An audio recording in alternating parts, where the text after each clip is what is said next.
உன்னை பார்த்து ரொம்ப நாள் ஆயிடுச்சு சாரு. ஓ, நீதானா? உனக்கு ரொம்ப வயசாயிடுச்சு சாரு டோபி. என் வாழ்க்கையில இப்படி என் சகோதரர்களை எதிர்த்து போராடுவேன்னு ஒரு நாள் கூட யோசிச்சு பார்த்ததே இல்லை. என் கூட மோத தயாராகுங்க. First lord Hokage, second lord ஹோகாகே.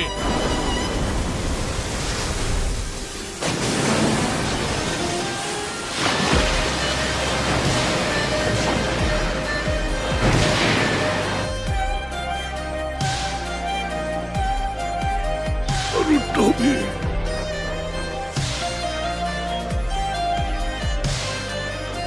நாம எல்லாரும் கூடி இருக்கிறது தேர்ட் ஹோகாகேக்கு மட்டும் அஞ்சலி செலுத்தி பெருமைப்படுத்துறதுக்கு இல்ல, போர்ல உயிர் விட்ட எல்லாரையும் பெருமைப்படுத்துறதுக்காக தான். அவங்க எல்லாருமே நம்ம கிராமத்துக்காக உயிரை விட்டுருக்காங்க. கடைசியா எல்லாம் முடிஞ்சிடுச்சு.